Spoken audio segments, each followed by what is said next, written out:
The halvening is rapidly approaching, and the implications for Bitcoin are huge. Potential price swings, a drop in security, the demise of Bitcoin. In this video, I'm going over what you can expect from the halvening in April of 2024 and what you can expect from halvenings in the future. Let's get into it. Bitcoin mining is the process by which new Bitcoins are added into the circulation. The halvening is an event that happens every 4 years where that supply rate is reduced by half. The rate of supply will continue to reduce by half every 4 years until in the year 2140. There will be no more new Bitcoins. The total supply will be capped at 21 million Bitcoins. The question that everyone's asking is, what effect on Bitcoin will a sharp and sudden but predictable drop in supply have? The knee-jerk reaction, of course, is that a sudden drop in supply, assuming the demand is the same, will result in an increase in the price of Bitcoin. One fact that people point to support this conclusion is the historical movement in Bitcoin price at the previous halvenings. This chart shows the price on a logarithmic scale over time, with the previous Bitcoin halving events called out. There has consistently been a medium and long-term price increase following each Bitcoin halving event. In fact, the price has consistently 10x'd from one halving event to the next. So it's a no-brainer then. Will the price of Bitcoin certainly go up following April of 2024? Not so fast. Even though it is a mathematical fact that the supply rate will slow and the rarity will increase, the pricing of commodities is always forward-looking. In theory, there should be no short-term price impact from the sudden drop in supply because the whole market knows that it's coming, and that drop in supply should already be priced in. The actual price increase should be smoothed out over the 4-year period from one halving to the next.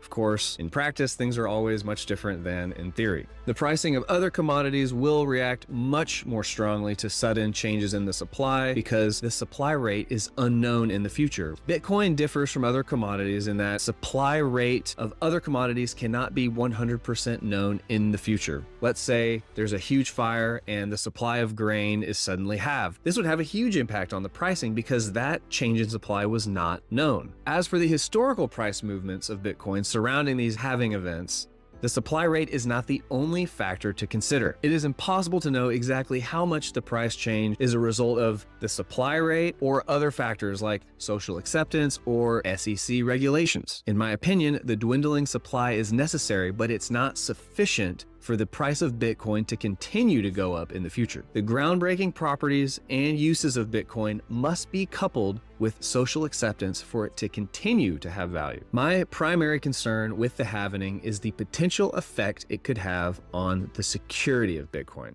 Bitcoin mining isn't solely about increasing the supply of Bitcoins. Bitcoin miners only receive that reward for verifying transactions of Bitcoin. Many Bitcoin transactions are bundled together into a block with certain cryptographic properties. All of the Bitcoin miners are competing to complete this process as fast as possible. Essentially, the more computing power that a Bitcoin miner has, the greater the likelihood that they will be the first one to complete this process. Now, more computing power doesn't mean you always are the first one because there is a luck factor involved. The security in this comes from consensus. Let's assume for a minute that all the Bitcoin miners have the exact same computing power. For a block to be confirmed and added to the blockchain, a majority of the miners must be working to confirm that exact same block with that exact same bundle of transactions. For instance, let's say one evil Bitcoin miner is trying to fabricate a fake transaction that will add 1 million Bitcoin into their account. The evil miner's block will not match everyone else's block because it will have one extra transaction. And since the evil miner's block will not have consensus, it will be rejected and cannot be added to the blockchain. In reality, you do not need 51% of the Bitcoin miners to be in consensus. You really just need 51%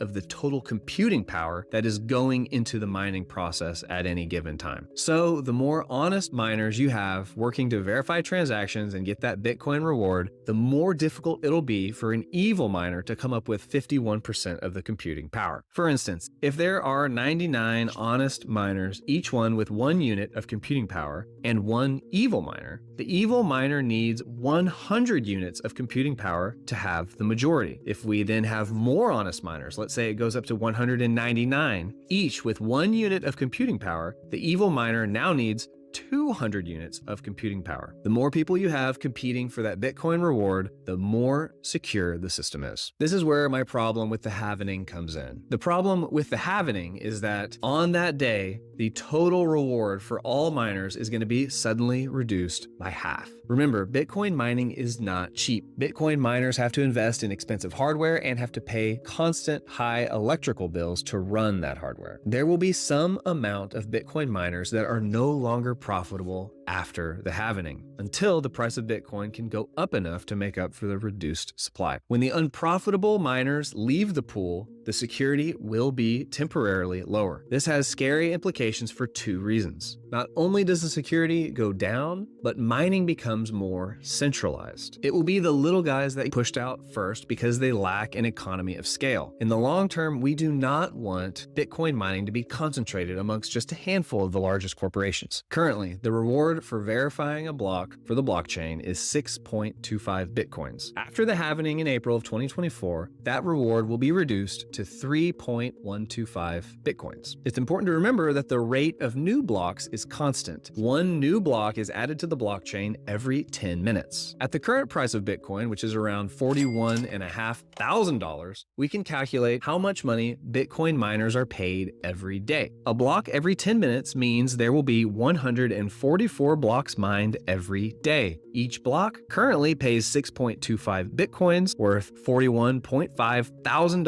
each. This equals just over $37 million per day. At today's price, honest miners are paid a lot of money to verify transactions. $37 million is a huge pie for all of the miners to split up. Everybody is getting a good cut. As a result, there are a lot of Bitcoin miners and the security is good for now. We don't really know how much money is required to maintain the security of the Bitcoin network, but every time we have a Bitcoin halving event, we get closer to finding out. Losing security isn't the only thing that can bring about the demise of Bitcoin. There is another issue lurking in the mining process. Just like there's an issue if you haven't smashed the like button. My #1 goal is to help you make more money and save more money. Please smash the like button down below. I would really appreciate it. As the reward for mining continues to get halved every 4 years, the only way to make up for the lost pay to miners is through transaction fees. Currently, transaction fees are optional and are really more of a priority fee. If you want your transaction to be verified first and you need it done quickly, you can pay a small fee so that Bitcoin miners will prioritize your transaction over the others that don't have a fee. However, fees might stop being optional if the Bitcoin payment incentive for miners drops too low. The creator of Bitcoin, Satoshi Nakamoto, wrote, "In a few decades, when the reward gets too small, the transaction fee will become the main compensation for nodes. I'm sure that in 20 years, there will either be very large transaction volume or no volume." The creator correctly points out that if the transaction volume is high enough,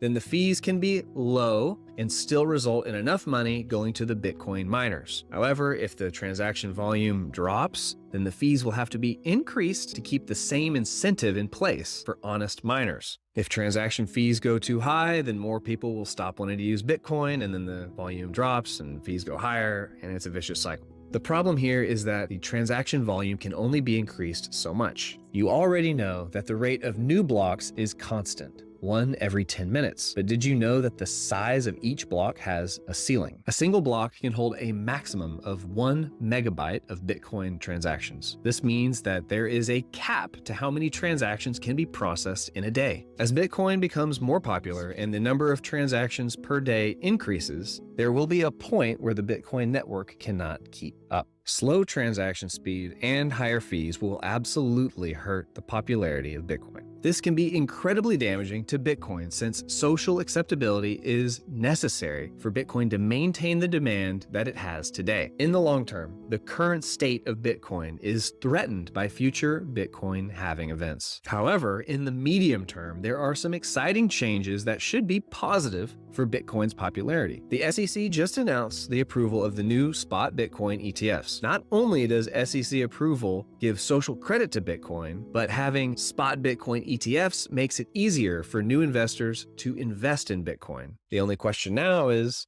which one is the best? Click on this video where I analyze all 11 of the new Bitcoin ETFs. Catch you on the flip side.